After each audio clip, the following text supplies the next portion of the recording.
Hello students, आज की video में हम क्लास 10 चैप्टर 4 एक्सरसाइज 4.2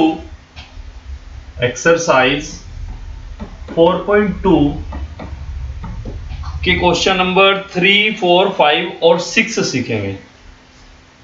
इससे पहले क्वेश्चंस हमने इससे प्रीवियस वीडियो में सिखा दिए हैं। अच्छा, जो क्वेश्चन हमारे पास है 3, 4, 5, 6, इसमें कुछ वर्ड प्रॉब्लम्स हैं। तो वर्ड प्रॉब्लम की हेल्प से हमें पहले क्वाड्रेटिक इक्वेशन बनानी है, उसके बाद हमें उस क्वाड्रेटिक इक्वेशन को सॉल्व करना है। तो सॉल्व करने के लिए हमने भी प्राइम फैक्टराइजेशन मेथड सिखाया केवल इस एक्सरसाइज में, तो इसलिए हम प्राइम फैक्टराइजेशन मेथड से इसको सॉल्व करेंगे। आइए क्वेश्चन नंबर 3 देख लेते हैं। क्वेश्चन नंबर 3 कह रहा है, find two numbers whose sum is 27 and product is 182. तो let the numbers be x and y. तो नंबर हमने क्या मान लिए, x और y। अब क्योंकि इसमें कह रहा है कि जो सम है वो 27 है, तो x plus y is equals to 27। यहां से हम y की वैल्यू फाइंड कर सकते हैं। कैसे?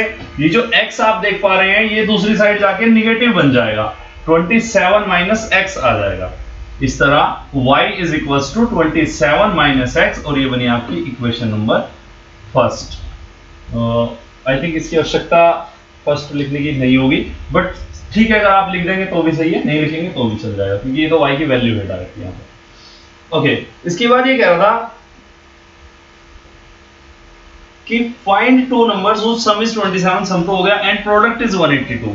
तो इसमें लिख दो प्रोडक्ट जो है, प्रोडक्ट PRODUCT, प्रोडक्ट होता है दोनों की मल्टीप्लाई। कितना है? 182 प्रोडक्ट है, यानी कि जो x मल्टीप्लाई y की जो वैल्यू है वो 182 है।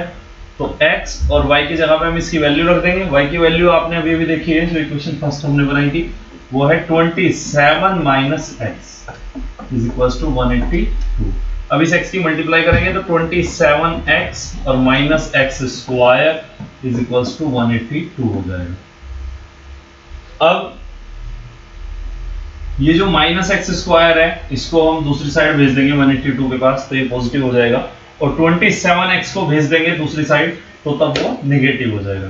तो हमारे पास क्या इक्वेशन बनेगी, यहां पर देख लीजिए आप, इधर ही बना के दिखा देना।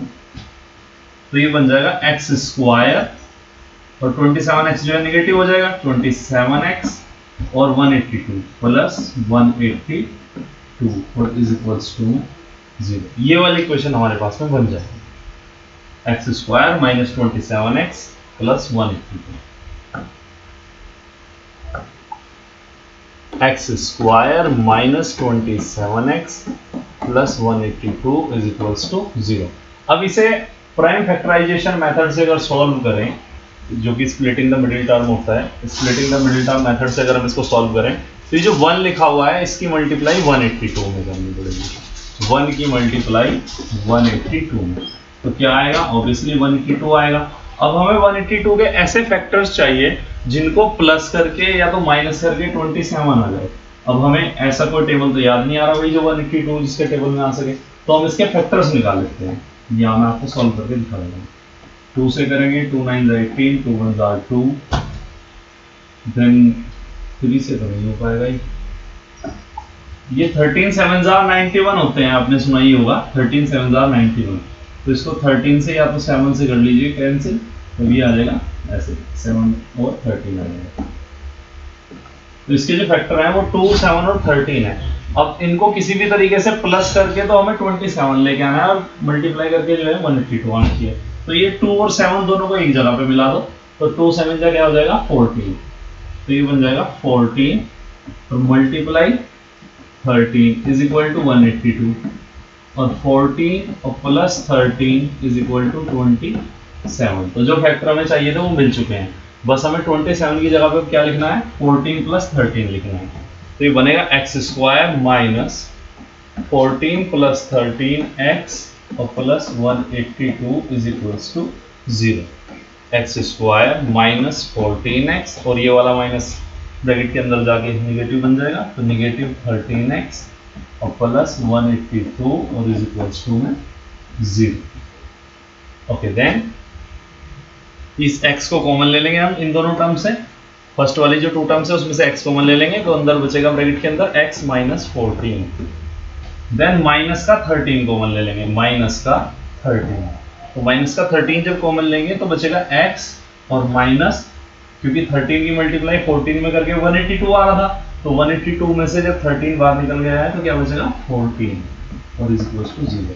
कुछ बच्चों का कंफ्यूजन रहता है कि सर माइनस क्यों बचा, ऊपर तो प्लस लिखा है। देखो जब माइनस कॉमन ले लेंगे, प्लस के अंदर से जब माइनस जाएगा तो फिर वहां पे माइनस बचता है, क्योंकि आपने सीखा ही होगा कि माइनस माइनस को मिला के प्लस बनता है। अब उस प्लस में से अगर एक माइनस हटा दें ये वाला तो क्या बचा, माइनस ही बचा।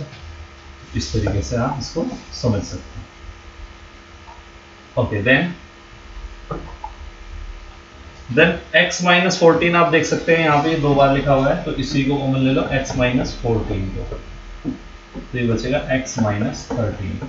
बस अब इसको 0 पुट कर देंगे, एक बार x माइनस 14 को, एक बार x माइनस 13 को, तो वैल्यू 14 में 13 आएगी। देखिए कैसे, if x minus 14 is equals to 0, then x is equals to 14, and if x minus 13 is equals to 0, then x is equals to 13। तो एक नंबर तो हमारा आ गया 14 या तो एक आ गया 13। दूसरा नंबर हमारा क्या था, दूसरा नंबर था y is equals to 27 minus x। तो 27 माइनस x की जगह अगर 14 लिखेंगे तो y की वैल्यू 13 आ जाएगी। अच्छा, यहाँ पर भी सॉल्व कर लीजिए, y is equal to 27 minus x, 27 अगर x की जगह पे 13 लिखेंगे तो y की वैल्यू 14 मिलेगी। देखो किसी बच्चे का कंफ्यूजन हो रहा है तो मैं बता देना चाहता हूँ कि वो जो नंबर्स हैं वो हमने कंसिडर किए थे, एक को x एक को y, तो फाइनली हमारा जो आंसर निकला है वो ये निकला है कि अगर x 13 है तो y 14 है, और अगर y 13 है तो फिर x 14 है। इस तरीके से तो हो जाएगा 10, द नंबर्स आर 13 एंड 14। तो वो जो नंबर है वो क्या क्या है, या तो 13 है या तो 14, मतलब 13 और 14 है। आइए नेक्स्ट पार्ट देख लेते हैं, मतलब नेक्स्ट क्वेश्चन। नेक्स्ट है क्वेश्चन नंबर 4। क्वेश्चन नंबर 4 कह रहा है find two consecutive positive integers, sum of whose square is 365। अच्छा, कॉन्जिक्यूटिव पॉजिटिव इंटीजर हमने पिछली क्लास में भी आपको बताया था 4.1 में कि जो कॉन्जिक्यूटिव नंबर्स होते हैं, कॉन्जिक्यूटिव इंटीजर्स होते हैं, अगर एक x है तो दूसरा x प्लस 1 हो जाएगा, तो लिखा जाएगा let the positive consecutive integers are x and x plus 1। एक x है और दूसरा x plus 1। अब इसने क्या कहा है कि सम ऑफ whose स्क्वायर इज 365, यानी कि इनका जो स्क्वायर का जो सम है वो 365 है। तो अकॉर्डिंग टू क्वेश्चन अगर इसका स्क्वायर करेंगे x का और x प्लस 1 का, मतलब इन दोनों का जो स्क्वायर है उसको अगर स्क्वायर करेंगे और प्लस करेंगे आपस में तो 182 आएगा। अब ये x का स्क्वायर तो सेम रहेगा और जो x प्लस 1 का स्क्वायर है यहाँ पे फॉर्मूला लगेगा। अब वो आपको पिछली क्लास में सिखाया गया था a प्लस बी का होल स्क्वायर, तो a square plus b square plus 2ab। इसी तरह बनेगा x square plus 1 square plus 2 into x into 1 और इज इक्वल टू 182।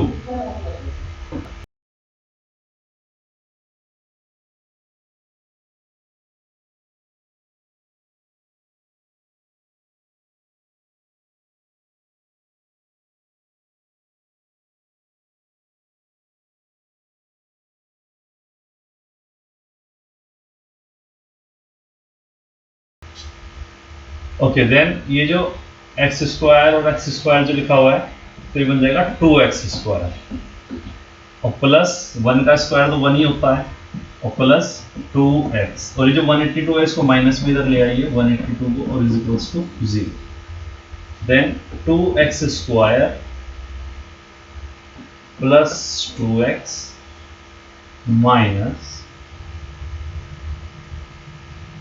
माइनस ये जो 1 है ये 182 में से माइनस हो जाएगा, सब्ट्रैक्ट हो जाएगा क्योंकि 1 जो है प्लस का था और 182 माइनस का था, हमने सिखाया निगेटिव नंबर पॉजिटिव के साथ ऐड तो हो नहीं सकता, तो सब्ट्रैक्ट करना पड़ेगा।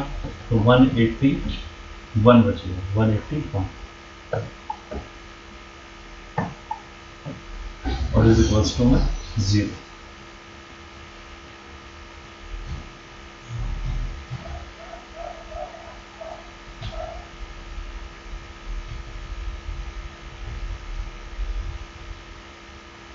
ये क्वेश्चन हमसे कुछ मिस्टेक हो गई है, 182 नहीं लिखना चाहिए था, हमें लिखना चाहिए था इसमें 365 तो अच्छा हमने अभी देख लिया 365। तो कोई नहीं, हम इसको अभी सही कर देंगे। ये 182 गलती से हमने पिछले क्वेश्चन का देख लिया, तो कोई बात नहीं, इसमें 365 लिखना है। देखो आप लोग कंफ्यूज ना हो, इसके लिए मैं आपको शुरू से बता रहा हूँ कि ये कह रहा था कि कॉन्जिक्यूटिव पॉजिटिव इंटीजर्स और उनका जो स्क्वायर है, जो सम है, वो 365 आना चाहिए, जो कि हमने गलती से 182 लिख दिया था पहले। तो 365 आना चाहिए, तो हमने स्क्वायर किया और 365 लिख दिया, 365।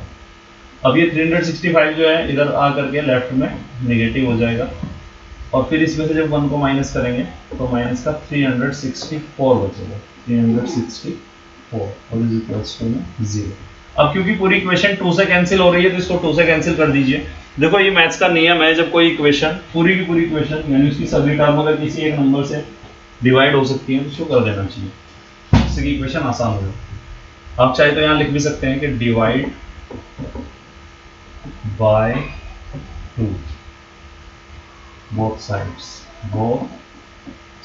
एक साइड तो 0 है, इसमें तो फर्क ही नहीं पड़ेगा कुछ, बस एक ही साइड की डिवाइड हो जाएगी। तो 2 से डिवाइड करेंगे, बनेगा x square plus x minus 2 1 जा 2 2 8 जा 16 2 2 जा 4 और इज इक्वल्स टू 0। तो ये इक्वेशन बनी। अब ये सॉल्व करनी है, x square plus x minus 182 is equals to 0। आइए इसको सॉल्व करते हैं। Next x square plus x minus 182 और इज इक्वल्स टू 0। तो ये तो पहले वाले क्वेश्चन हो गया भाई, इसमें भी 182 ही आ गया।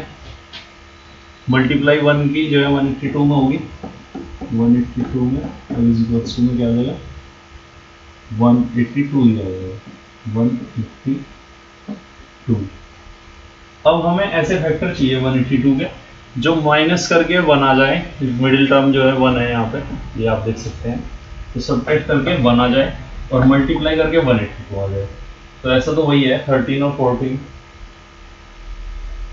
तो लिखेंगे 14 multiply 13 is equals to 182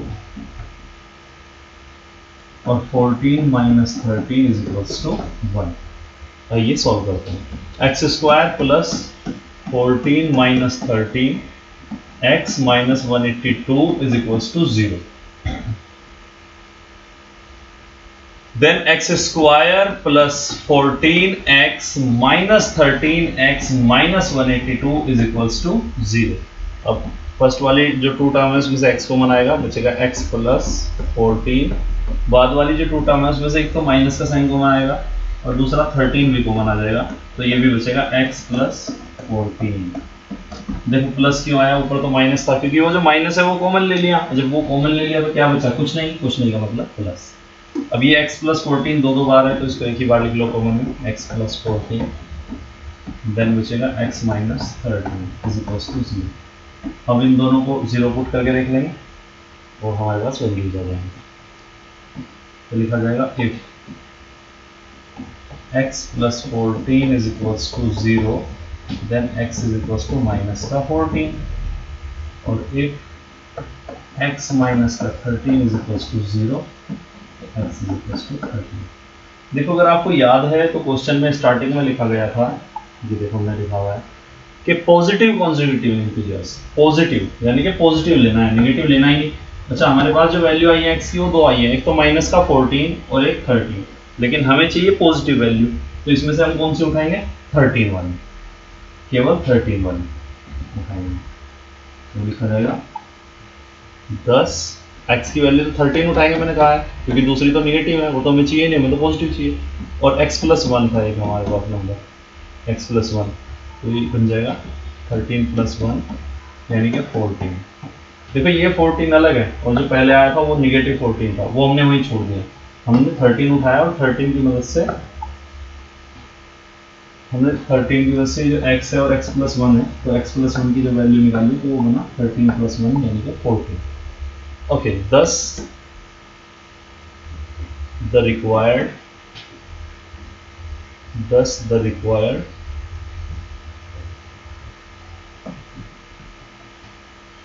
positive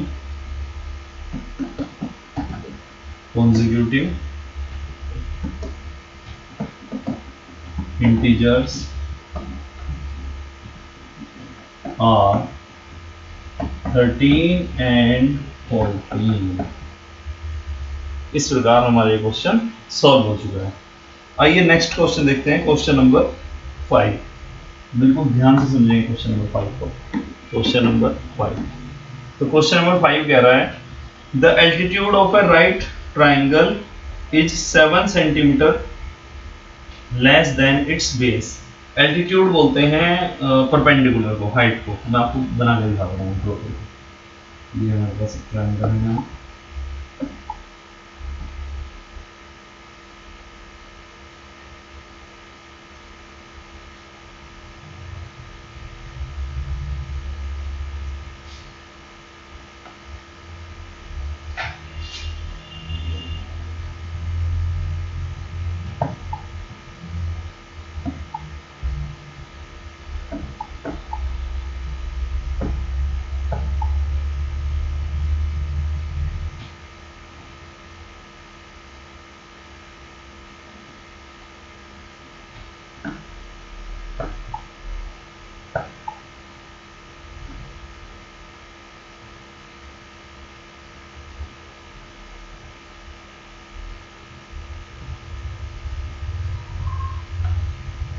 okay.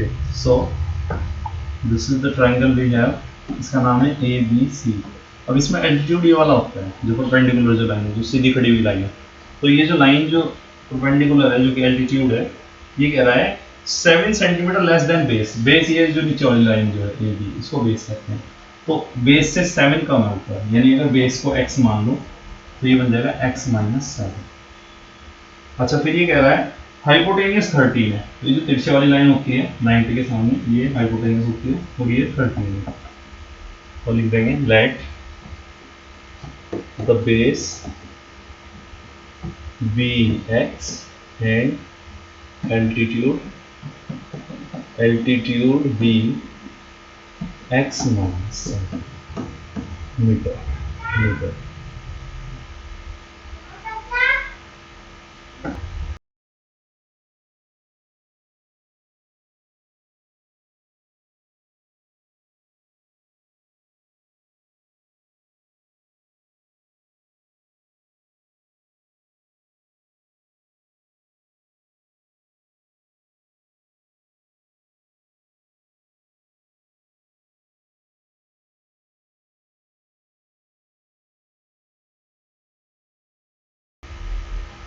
ये सेंटीमीटर है, यहाँ पे सेंटीमीटर, x सेंटीमीटर और x माइनस 7 सेंटीमीटर, और ये 13 सेंटीमीटर। हाइपोटेनियस जो है वो 13 सेंटीमीटर।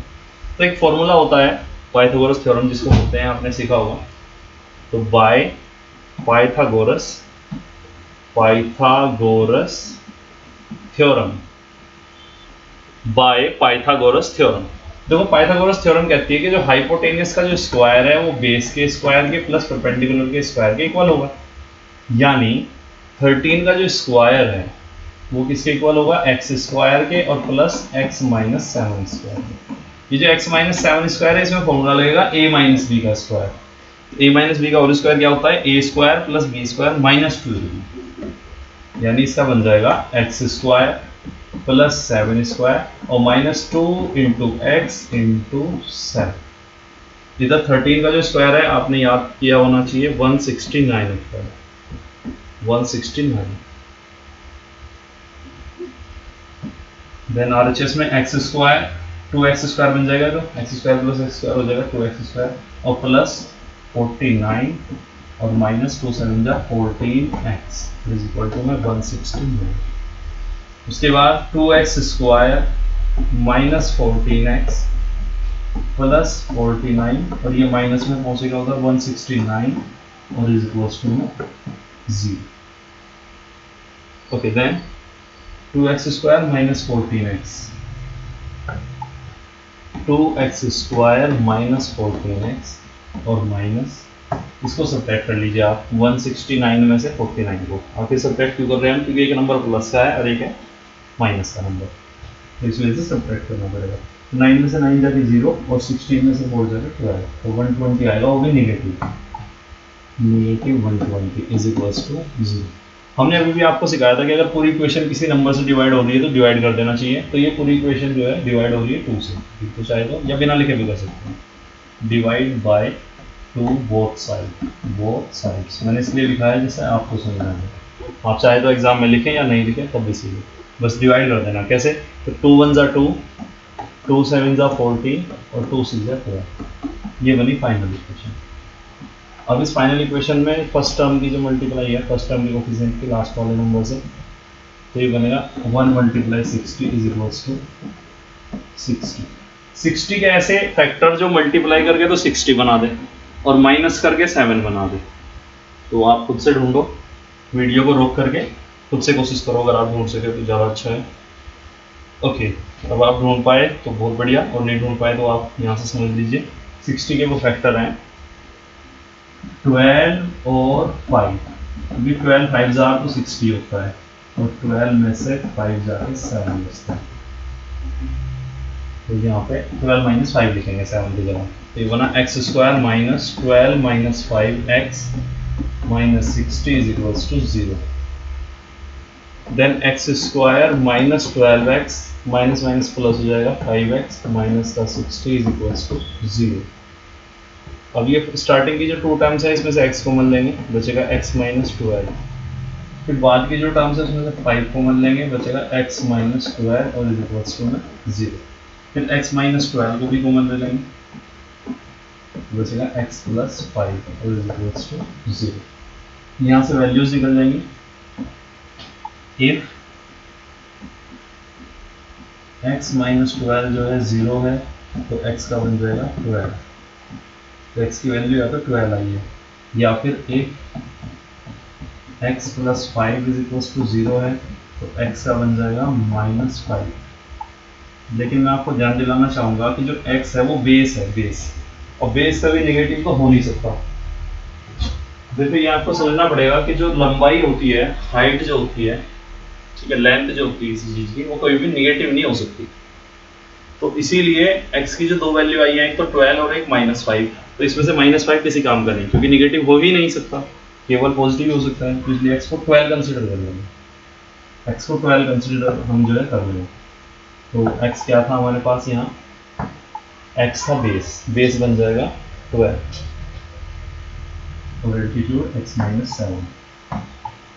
देखो base is equal to x और altitude is equal to x minus 7. x का आया है 12 और x माइनस 7 का आया है 12 माइनस 7 यानी कि 5.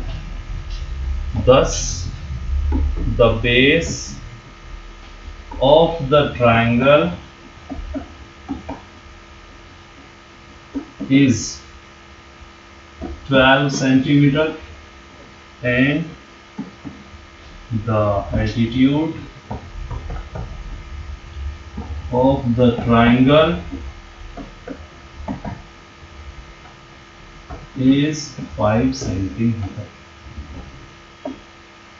इस प्रकार से आपका ये क्वेश्चन नंबर 5 भी समाप्त हो चुका है. आइए इस एक्सरसाइज का लास्ट क्वेश्चन और हमारी आज की वीडियो का भी लास्ट क्वेश्चन, क्वेश्चन नंबर 6 सीखते हैं.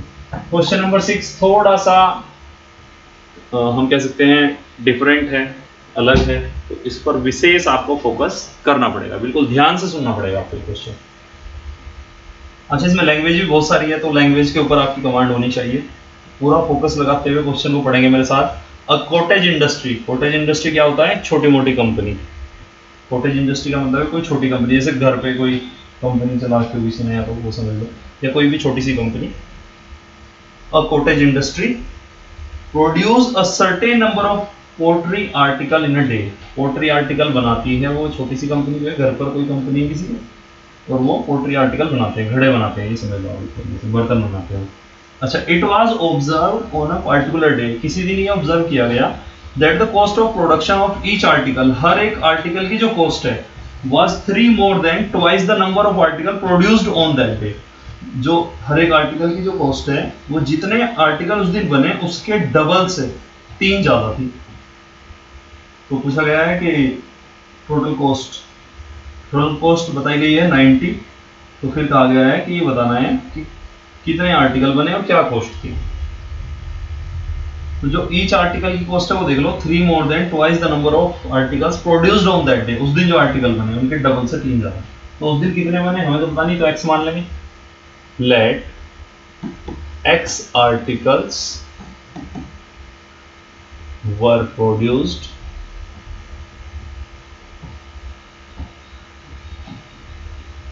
on that day, माना उस दिन x आर्टिकल बने, तो cost of each article question के हिसाब से कितनी है, कह रहा है डबल से 3 ज्यादा, तो डबल यानी 2x और प्लस 3, 3 ज्यादा यानी प्लस 3 लिखा हुआ है। 3 मोर देन, आप चाहे तो इसको अंडरलाइन कर लो, 3 more than twice the number of article, तो 3 मोर यानी प्लस 3 और ट्वाइस यानी 2x। अच्छा, इसके बाद गिवन है टोटल कॉस्ट। तो देखो टोटल कॉस्ट है ₹90। टोटल कॉस्ट कितनी है, ₹90। अच्छा, टोटल कॉस्ट अगर हमें किसी भी चीज़ की निकालनी हो, ऐसे समझो आप कि आप मार्केट से पेन खरीदने गए। अच्छा, एक पेन जो है ₹5 का है, आपने 10 पेन खरीदे, तो टोटल कॉस्ट कितनी बनेगी, 5 × 10 यानी 50 बनेगी। तो इसी तरह हमें टोटल कॉस्ट निकालनी हो कभी भी, तो क्या करना चाहिए, एक प्रोडक्ट की कॉस्ट से मल्टीप्लाई कर दो नंबर ऑफ प्रोडक्ट से, ये तरीका होता है। अगर सबकी कॉस्ट सेम है तो इसमें सबकी कॉस्ट सेम है, तो इसमें आर्टिकल कितने हैं, x, और कॉस्ट कितनी है हर एक की, 2x + 3। तो इस तरह मल्टीप्लाई करके वैल्यू आ जाएगी 9। इससे आगे आसान है, बस यहीं तक था जनता लैंग्वेज का ही सारा सिस्टम इसमें। तो आइए इस आगे सीख लेते हैं। इस x की मल्टीप्लाई इन दोनों नंबर्स में होगी, बनेगा 2x² + 3x, और 90 इधर आके माइनस हो जाएगा, = 0। देन 2 से तो ये डिवाइड हो नहीं पाएगा, क्योंकि इसमें मैंने कहा था कि डिवाइड तभी करना है जब हर एक टर्म होगी। देखो इसमें 2 तो डिवाइड हो जाएगा, 90 पे हो जाएगा, बट 3 नहीं हो पाएगा, तो इसलिए इसको डिवाइड मत करो, रहने दो। अच्छा, फिर जब ये इक्वेशन तैयार हो गई है तो इससे आगे हमने कैसे सिखाया था, हमने आपको सिखाया था कि जो फर्स्ट टर्म का कोफिशिएंट है उसकी मल्टीप्लाई लास्ट वाले से कर देना। तो यहाँ साइड में लिखते 2 × 90 = 180। और 180 के ऐसे टुकड़े चाहिए जो प्लस करके या माइनस करके 3 आ जाए, प्लस करके तो नहीं आ पाएगा, माइनस करके आ जाए 180। तो फैक्टर निकाल के चेक कर लो, 180 का फैक्टर यहाँ पे कर दे रहा हूँ मैं, 2 से 90, 2 से 45, देन 3 से 15, 3 से 5 और 5 से 10। ये इसके फैक्टर आए हैं। अब 3 कैसे लेके आए ये सोचना पड़ेगा अभी से। ये आ गया, देखो 2 × 3 = 6 और 6 × 2 = 12 और 5 × 3 = 15।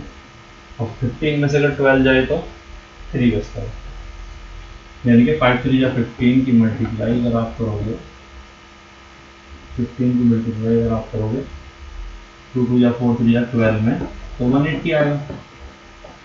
15 की मल्टीप्लाई 12 में करोगे तो 180 आएगा, और 15 में से अगर 12 को माइनस करोगे तो 3 आएगा, बस यही चीज़ है। तो 3 की जगह पर 15 - 12 लिखते हैं, बना 2x² + 15 - 12x और -90 = 0। Then 2x² + 15x - 12x -90 = 0। अब 2x² + 15x में से एक कॉमन जाएगा और 12x - 90 में से अलग कॉमन जाएगा। तो स्टार्टिंग वाले नंबर में से 2 तो कॉमन आ नहीं रहा, तो x कॉमन ले लो। x कॉमन लोगे तो क्या बनेगा, ब्रैकेट के अंदर x + 15, x कॉमन लोगे तो बचेगा 2x + 15, क्योंकि वहाँ 2 भी लिखा होगा। देन इसमें से माइनस कॉमन ले लो, और ऐसा क्या नंबर है जिसके टेबल में 12 भी आ जाए और 90 भी आ जाए, आप सोच करके बताइए मुझे अपने आप से। कोई ऐसा नंबर जिसके टेबल में 12 आ जाए, 90 आ जाए, 6 में आ सकता है क्या? 6 में आ जाएगा। 6 कॉमन ले लो, निगेटिव 6 कॉमन लेंगे तो बचेगा 6 2 जा 12 और 15 6 जा 9 is equals to 0। Then 2x plus 15 इसको भी कॉमन ले लेंगे, 2x प्लस 15 और हमारे पास बचेगा x minus 6 is equals to 0। फिर वैल्यू फाइंड करेंगे। इफ 2x प्लस 15 जो है 0 है तो 2x का बनेगा माइनस 15 और x का बनेगा माइनस 15। अच्छा, इफ x माइनस 6 जो है x माइनस 6 जो है 0 है तो x का बनेगा 6। अब यहाँ ध्यान देने वाली बात है, एक वैल्यू नेगेटिव है, एक पॉजिटिव है। हम जो हमने x कंसीडर किया था वो क्या था? वो था नंबर ऑफ आर्टिकल। तो नंबर ऑफ आर्टिकल कभी माइनस में तो नहीं हो सकते। देखो, नंबर ऑफ आर्टिकल का मतलब है कि उस दिन कितने बर्तन बने।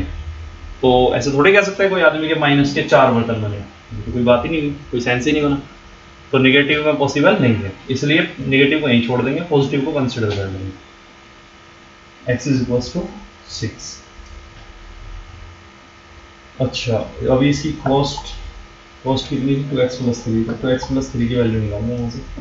2x प्लस 3 मिलेगा 2 इंटू 6 प्लस 3, 12 प्लस 3 और इज 15।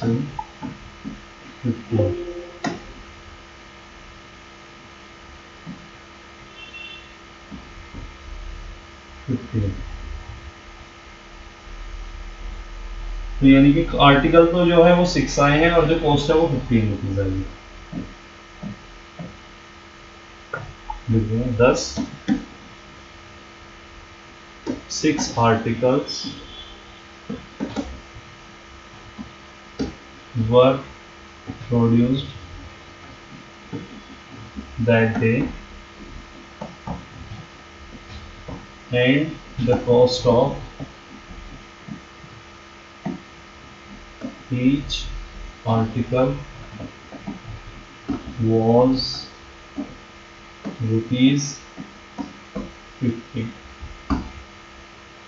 आशा करता हूँ आपको सभी क्वेश्चन यहाँ तक समझ में आए हैं। आप चाहें तो किसी क्वेश्चन में अगर कंफ्यूजन है आप उसको स्लो स्पीड में देख सकते हैं, वीडियो पॉज करके रोक करके तब देख सकते हैं। फिर भी कोई कंफ्यूजन डाउट बने तो आप हमसे सीधा संपर्क करके हमसे पूछ सकते हैं। इसी के साथ आज की क्लास ओवर होती है। बाय।